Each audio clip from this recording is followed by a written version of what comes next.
15টা খাতে নারীর অবস্থা কি, অবস্থান কি এবং কোথায় ঘাটতি আছে নীতিতে, কর্মসূচিতে, পরিকল্পনায় বা প্রতিষ্ঠানে, সেগুলো দেখার চেষ্টা করেছি এবং সেইভাবে এটা সাজানো হয়েছে। আমার সহকর্মীরা সেটা নিয়ে বলবে আরও।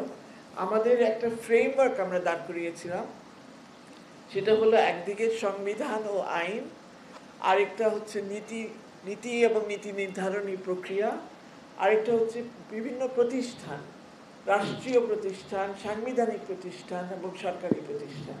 বিভিন্ন প্রতিষ্ঠানের কি করণীয় এবং তারা কি করতে পারে বা করতে পারে না, সেটা নিয়ে আমাদের অনেকগুলো সংস্কার প্রস্তাব আমরা এনেছি। এরপরে আছে কর্মসূচি। আমরা জানি বিভিন্ন সময়ে বিভিন্ন সরকারের আমলে নারীদের জন্য নানান রকম পদক্ষেপ নেওয়া হয়েছে, নানান রকম কর্মসূচি নেওয়া হয়েছে। তার অনেকগুলো সফল হয়েছে, অনেকগুলো সফল হয়নি।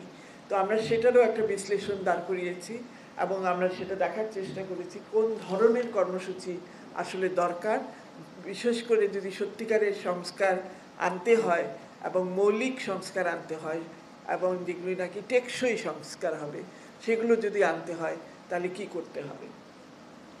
এছাড়া সুপারিশগুলো আমরা সাজিয়েছি 3টা ভাগে। একটা হলো যেগুলো আমরা মনে করি এই অন্তর্বর্তীকালীন সরকারই করতে পারবে। এই অন্তর্বর্তীকালীন সরকার একটা ঐতিহাসিক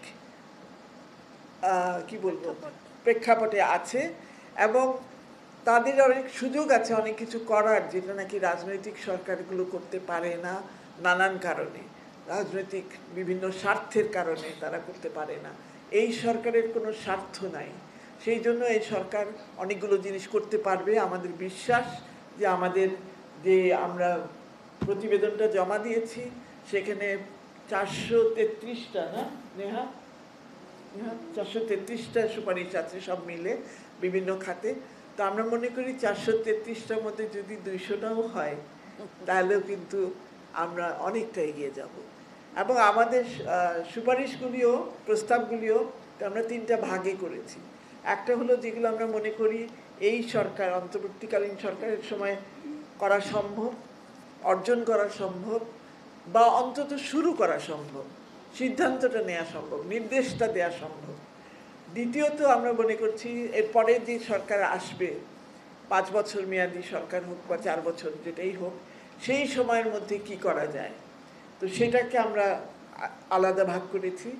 এবং তৃতীয় যে ভাগটা সেটা হলো নারী আন্দোলনের যে চিরন্তন যে আকাঙ্ক্ষা, স্বাধীনতা, এবং সেই স্বাধীনতা পেতে হলে, সেই মুক্তি পেতে হলে, নারীর যদি সত্যিকারের মুক্তি পেতে হয় তাহলে কি করতে চাই আমরা কি, আমাদের আকাঙ্ক্ষা কি, আমাদের স্বপ্ন কি, সেগুলো আমরা তুলে ধরেছি। আমরা জানি যে সেগুলো নিয়ে হয়তো বিতর্ক সৃষ্টি হবে, আমরা সেই বিতর্ককে ওয়েলকাম করি, স্বাগত জানাই। কারণ আমরা মনে করি এখন 2025 সাল, হাই টাইম যে এগুলো নিয়ে জনপরিসরে আলোচনা হোক, বিতর্ক হোক, জানাজানি হোক, মানুষ জানুক নারী কি চায়, নারীর স্বপ্নটা কি, এটা জানুক। এবং আর কিছু না হোক, কান সওয়া হবে মানুষের যে এই ধরনের দাবিগুলো ওনারা ভাবছেন। তো এই হচ্ছে মোটামুটি আমাদের প্রতিবেদন সংক্রান্ত কথা। এর মধ্যে আমরা যে কটা ধারণা বা যে কটা নীতিকে অনুসরণ করেছি তার কয়েকটা আমি একটু তুলে ধরতে চাই। প্রথমত হচ্ছে বৈষম্যহীনতা, কারণ শুরু হয়েছে বৈষম্য বিরোধী আন্দোলন দিয়ে, সুতরাং আমাদের কাছে ওইটাই প্রথম প্রিন্সিপাল হচ্ছে বৈষম্যহীনতা। এবং সেটার জন্য আমরা বলেছি যে প্রয়োজনে নারীর পক্ষে অস্থায়ী ইতিবাচক পদক্ষেপ গ্রহণ, যেটা নাকি আমাদের সংবিধানে স্বীকৃত আছে এবং সেটা সংবিধানে বলা হচ্ছে টেম্পোরারি স্পেশাল মেজার, যেটা সিডো সনদেও আছে। দ্বিতীয়ত হচ্ছে মানবাধিকারের প্রিন্সিপালস এবং মূল্যবোধ, মানবাধিকারের মূল্যবোধ অনুসরণ করা, আমরা সেটা চেষ্টা করেছি। মানবাধিকারের মূল্য, আচ্ছা, এরপরে আমরা যেটা দেখতে চেয়েছি, আমরা কেমন রাষ্ট্র চাই, আমরা ইহজাগতিক, মানবিক, গণতান্ত্রিক ও কল্যাণকর রাষ্ট্র দেখতে চাই। আমরা কেমন সমাজ চাই, আমরা অসাম্প্রদায়িক সমাজ চাই, আমরা যতদূর সম্ভব বৈষম্য, শ্রেণী পার্থক্য, শ্রেণী বৈষম্য এগুলো যতটা সম্ভব দূর করতে চাই। নারী বান্ধব সেবা প্রতিষ্ঠান চাই, সেটা হোক থানা, হোক হাসপাতাল বা হোক আদালত। আমরা দেখতে চাই এগুলো সবই নারী বান্ধব হবে, নারীরা যেন নির্ভয়ে এসব প্রতিষ্ঠানের কাছে সেবা চাইতে পারে। এরপরে যেটা চাচ্ছি বিকেন্দ্রীকরণ।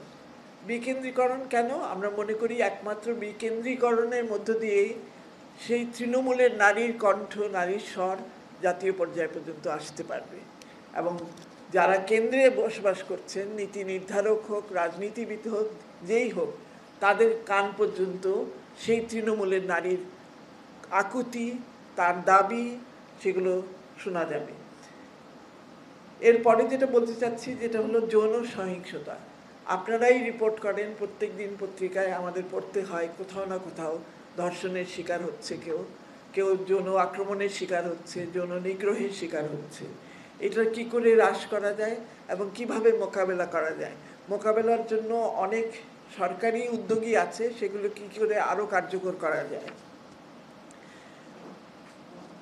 যাদেরকে আমরা একেবারেই ভুলে গেছিলাম, 1971 সালে মুক্তিযুদ্ধের সময় যারা যৌন সহিংসতার শিকার হয়েছিলেন, তাদের সম্মানার্থে তাদেরকে একটি উপাধি দেওয়া হয়েছিল।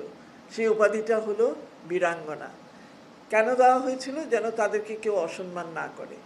কিন্তু ঠিক উল্টাটা হলো, আমরা যেটা দেখেছি, তার বীরাঙ্গনার শব্দটা একটা গালিতে পরিণত হলো এবং সেই মানুষগুলোর পাশে কেউ দাঁড়ালো না।